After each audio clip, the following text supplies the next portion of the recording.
दोस्तों आज हम एक आजाद भारत में सांस लेते हैं क्योंकि अंग्रेजों से हमें 15 अगस्त 1947 को आज़ादी मिली थी। और दोस्तों देश को आज़ाद कराने के लिए ना जाने कितने ही लोगों ने अपना जीवन तक न्यौछावर कर दिया था। हालांकि यहाँ भी आज़ादी के लिए लड़ने वाले खासकर दो अलग अलग विचारधाराओं में बटे हुए थे, जिनमें से एक तरफ तो वो लोग थे जो कि आज़ादी को अपनी ताकत के दम पर छीनना चाहते थे, तो वहीं कुछ लोग शांतिपूर्वक अहिंसा के मार्ग पर चलते हुए आज़ादी हासिल करना चाहते थे। और दोस्तों इन्हीं अहिंसकवादी लोगों में से एक थे राष्ट्रपिता कहे जाने वाले मोहनदास करमचंद गांधी, जिन्हें कि हम सभी आमतौर पर महात्मा गांधी के नाम से जानते हैं। और दोस्तों गांधी जी भारतीय इतिहास के वह व्यक्ति हैं जिन्होंने देश हित के लिए अंतिम सांस तक लड़ाई की है, और उन्हीं की तरह ही हजारों वीरों की वजह से हमारा देश 1947 में आजाद हो सका था। तो दोस्तों आज के इस वीडियो में हम भारत के सबसे लोकप्रिय लोगों में से एक महात्मा गांधी के जीवन के बारे में जानेंगे कि किस तरह से आखिर अहिंसा के मार्ग पर चलने वाले गांधी जी ने अंग्रेजी हुकूमत को हिलाकर रख दिया था। तो दोस्तों इस कहानी की शुरुआत होती है 2 अक्टूबर 1869 से, जब गुजरात के पोरबंदर शहर में महात्मा गांधी जी का जन्म हुआ। उनके पिता का नाम करमचंद गांधी और मां का नाम पुतलीबाई था। हालांकि भले ही गांधी जी पोरबंदर शहर में पैदा हुए थे, लेकिन जन्म के कुछ साल बाद ही उनका पूरा परिवार राजकोट में रहने लगा और फिर गांधी जी की शुरुआती पढ़ाई भी वहीं से हुई थी। और दोस्तों 9 साल की उम्र में पहली बार स्कूल जाने वाले गांधी जी शुरू से ही काफी शर्मीले थे और वह बचपन से ही किताबों को अपना दोस्त मानते थे।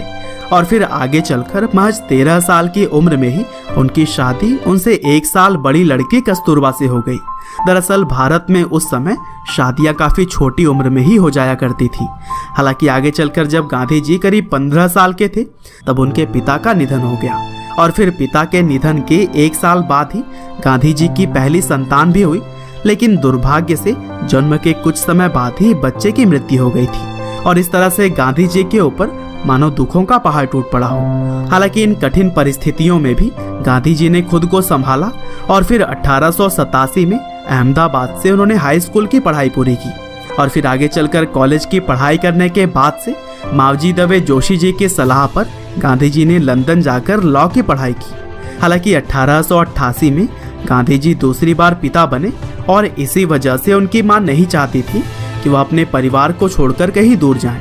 लेकिन कैसे भी करके उन्होंने अपनी मां को मनाया और फिर 4 सितंबर 1888 को लंदन पढ़ाई के लिए वह चले गए, और फिर 1891 में पढ़ाई पूरी करके वह अपने वतन भारत वापस आ गए।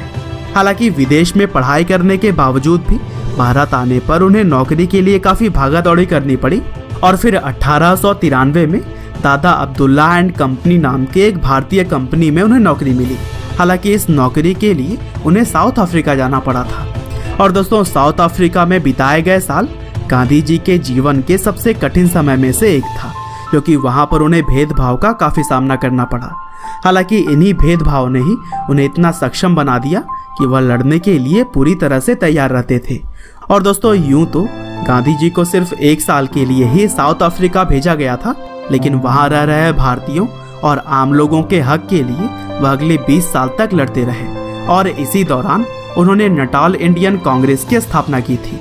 और दोस्तों अफ्रीका में रहते हुए गांधी जी ने एक निडर सिविल राइट्स एक्टिविस्ट के रूप में खुद की पहचान बना ली थी।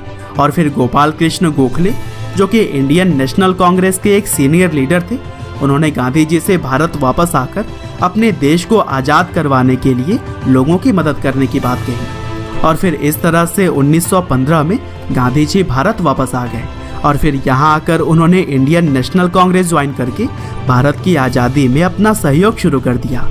और दोस्तों भारत के अंदर महज कुछ सालों में ही वह लोगों के चहेते बन गए, और फिर अहिंसा के मार्ग पर चलते हुए उन्होंने भारत के लोगों में एकता की गांठ बांध दी।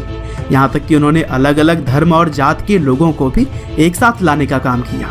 और दोस्तों 1922 में गांधी जी ने असहयोग आंदोलन चलाया, जिसके तहत अंग्रेजी चीजों का इस्तेमाल भारतीय लोगों ने लगभग बंद ही कर दिया था।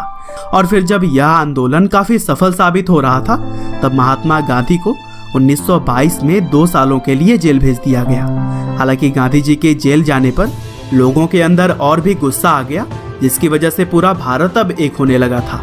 और फिर इसी कड़ी में ही मार्च 1930 में दांडी यात्रा को भी अंजाम दिया गया, जिसमें कि 60,000 लोगों की गिरफ्तारी हुई। और फिर इसी तरह से ही आगे भी गांधी जी के नेतृत्व में क्विट इंडिया मूवमेंट की तरह ही कई और भी आंदोलनों को अंजाम दिया जाता रहा और इस दौरान गांधी जी की बहुत बार गिरफ्तारी भी हुई।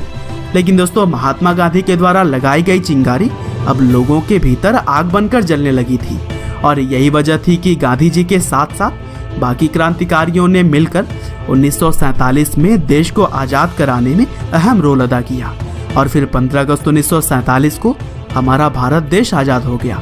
हालांकि अभी देश के अंदर आज़ादी का जश्न चल ही रहा था, तभी 30 जनवरी 1948 को नाथूराम गोडसे ने गांधी जी की गोली मारकर हत्या कर दी और फिर इस घटना ने न सिर्फ देश में बल्कि पूरी दुनिया में ही शोक फैला दिया। हालांकि 15 नवंबर 1949 को गांधी जी के हत्यारे नाथूराम को फांसी दे दी गई थी। बहरहाल दोस्तों, अंत में बस मैं यही कहना चाहता हूँ कि जब तक गांधी जी जीवित रहे तब तक अहिंसा को ही हर चीज का जवाब मानते रहे और इसी सिद्धांत के दम पर ही उन्होंने अपनी पहचान बनाई थी। हालांकि भले ही वह अब हमारे बीच नहीं है, लेकिन उनकी सीख और उनके सिद्धांत आज भी पूरी दुनिया मानती है। उम्मीद करते हैं कि गांधी जी की यह बायोग्राफी आपको जरूर ही पसंद आई होगी।